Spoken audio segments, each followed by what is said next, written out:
वेद प्राचीन भारत के पवित्र साहित्य हैं और हिंदुओं के प्राचीनतम और आधारभूत धर्म ग्रंथ भी हैं। वेद मुख्यतः शब्दमय हैं और छंदोमय वाणी में हैं। वेद शब्द संस्कृत भाषा के वेद ज्ञान धातु से बना है। वेद का शाब्दिक अर्थ ज्ञान है।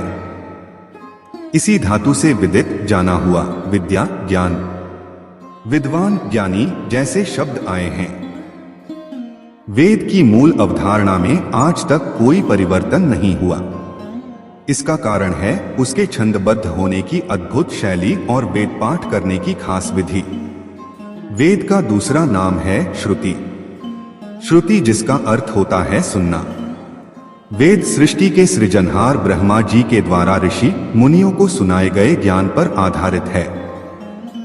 यही कारण है कि इसे श्रुति अर्थात सुनना भी कहता है। आज के लेख में हम वेद के इतिहास, वेद के प्रकार और वेदों के महत्व और वेदों से जुड़ी हर बात के बारे में विस्तार से जानेंगे। दुनिया के प्रथम ग्रंथ वेद का संकलन महर्षि कृष्ण व्यास द्वापाजन जी ने किया था। वेद मानव सभ्यता का सबसे पुराना लिखित दस्तावेज है। लिखित रूप से वेदों का इतिहास 6508 वर्ष से भी पुराना है।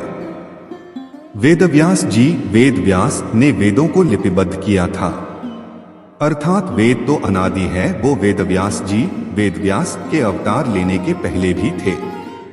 वेद मानव सभ्यता के लगभग सबसे पुराने लिखित दस्तावेज हैं। वेदों की 28,000 पांडुलिपियां भारत में हैं। इनमें से ऋग्वेद की 30 पांडुलिपियां बहुत ही महत्वपूर्ण हैं, जिन्हें यूनेस्को ने विरासत सूची में शामिल किया है। यूनेस्को ने ऋग्वेद की 1800 से 1500 ईपू की 30 पांडुलिपियों को सांस्कृतिक धरोहरों की सूची में शामिल किया है। यूनेस्को की 158 सूची में भारत की महत्वपूर्ण पांडुलिपियों की सूची 38 है। एक ग्रंथ के अनुसार ब्रह्मा जी के चारों मुख से वेदों की उत्पत्ति हुई। वेदों में आर्यों के आने व रहने का वर्णन मिलता है। वेद कितने वृहद स्तर पर हमारे जीवन में विद्यमान है, इसका अंदाजा इसी बात से लगाया जा सकता है कि वेदों में ब्रह्मा, ईश्वर, देवता, ब्रह्मांड, ज्योतिष, गणित, रसायन, औषधि, प्रकृति, खगोल, भूगोल, धार्मिक नियम, इतिहास, रीति रिवाज आदि से संबंधित सभी विषयों पर ज्ञान मिलता है। वेदों की रचना मनुष्यों ने नहीं की है, वे ब्रह्मा के द्वारा बनाए गए हैं। इसलिए वेदों की उत्पत्ति का पता नहीं लगाया जा सकता है। पिछले 10,000 वर्षों में उन्हें मनुष्यों द्वारा सरल भाषा का उपयोग करके लिखा गया है। वेदों को परमात्मा ने सूक्ष्म तरंगों के रूप में ऋषियों, दृष्टाओं को तब प्रकट किया जब वे ज्ञान की खोज में गहन तपस्या में थे। इसलिए वेदों को ऋषियों ने सुना और इसलिए उन्हें श्रुति कहा जाता है। वेदों में प्रयुक्त भाषा को वैदिक संस्कृत कहा जाता है, जो कि लौकिक संस्कृत से कुछ अलग होती है।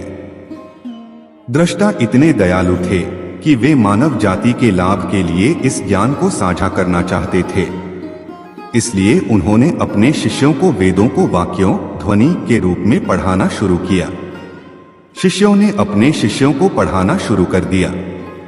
इस प्रकार वेदों ने ध्वनि का रूप धारण कर लिया था और प्रयुक्त भाषा गीर्वाण थी, जो कि अब विद्यमान संस्कृत भाषा का प्राचीन रूप है।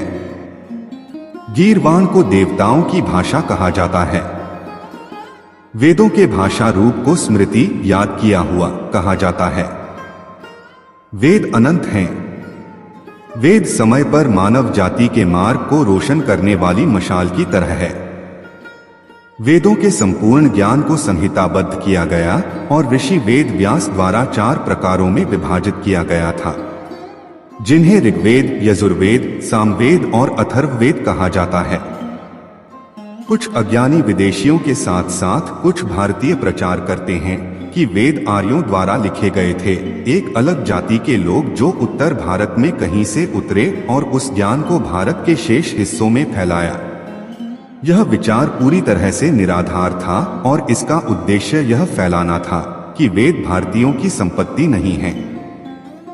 सच्चाई यह है कि आर्य मूल रूप से भारतीय हिंदू थे और वे सरस्वती नदी के तट पर मानव सभ्यता को स्थापित करने वाली पहली जाति थे जो रामायण काल के दौरान मौजूद थी।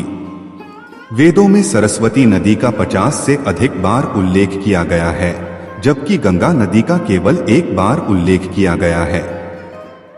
आर्यों हिंदुओं ने विज्ञान, इंजीनियरिंग, धातु विज्ञान, गणित, खगोल विज्ञान, कृषि, वास्तुकला, चिकित्सा, राजनीति आदि के विकास का बीड़ा उठाया और उन्होंने अपने वैदिक ज्ञान से एक उत्कृष्ट सभ्यता का निर्माण किया। इसे बाद में हिंदू सिंधु घाटी सभ्यता कहा गया। वेदों के संपूर्ण ज्ञान को ऋषि वेदव्यास द्वारा 4 भागों में विभाजित किया गया है: ऋग्वेद, सामवेद, अथर्ववेद और यजुर्वेद। ऋग्वेद में सनातन धर्म का मूल ज्ञान, यजुर्वेद में यज्ञ परंपरा, सामवेद में संगीत का आधार और अथर्ववेद में जीवन से जुड़ी ज्ञान। ऋग अर्थात स्थिति और ज्ञान। ऋग्वेद सबसे पहला वेद है जो पद्यात्मक है। ऋग्वेद के 10 मंडल अध्याय में 1028 सूक्त है, जिसमें 11,000 मंत्र हैं। ऋग्वेद की 5 शाखाएं हैं: शाकल, वास्कल, अश्वलायन, शाखायन, मंडुकायन। इसमें भौगोलिक स्थिति और देवताओं के आवाहन के मंत्रों के साथ बहुत कुछ बताया गया है। ऋग्वेद की ऋचाओं में देवताओं की प्रार्थना, स्तुतियां और देवलोक में उनकी स्थिति का वर्णन है। इसमें जल चिकित्सा, वायु चिकित्सा, सौर चिकित्सा, मानस चिकित्सा और हवन द्वारा चिकित्सा आदि की भी जानकारी मिलती है। ऋग्वेद के 10वें मंडल में औषधि सूक्त यानी दवाओं का जिक्र मिलता है। इसमें औषधियों की संख्या 125 के लगभग बताई गई है, जो कि 107 स्थानों पर पाई जाती है। औषधि में सोम का विशेष वर्णन है। ऋग्वेद में च्यवन ऋषि को पुनः युवा करने की कथा भी मिलती है। यजुर्वेद अर्थात यत और जुयजु। यत का अर्थ होता है गतिशील तथा जु का अर्थ होता है आकाश। यजुर्वेद हिंदुओं का एक महत्वपूर्ण श्रुति धर्म ग्रंथ और 4 वेदों में से एक है। इसमें ऋग्वेद के 663 मंत्र पाए जाते हैं। फिर भी इसे ऋग्वेद से अलग माना जाता है क्योंकि यजुर्वेद मुख्य रूप से एक गद्यात्मक ग्रंथ है। यजुर्वेद में श्रेष्ठतम कर्म की प्रेरणा का वर्णन किया गया है। यजुर्वेद में अग्नि के माध्यम से देवताओं को दिए जाने वाले इन आहुति के बारे में बताया गया है। यजुर्वेद में यज्ञ की विधियां और यज्ञों में प्रयोग किए जाने वाले मंत्र भी बताए गए हैं। यज्ञ के अलावा तत्वज्ञान का वर्णन है। तत्वज्ञान अर्थात रहस्यमयी ज्ञान, ब्रह्मांड, आत्मा, ईश्वर और पदार्थ का ज्ञान। यह वेद गद्यमय है।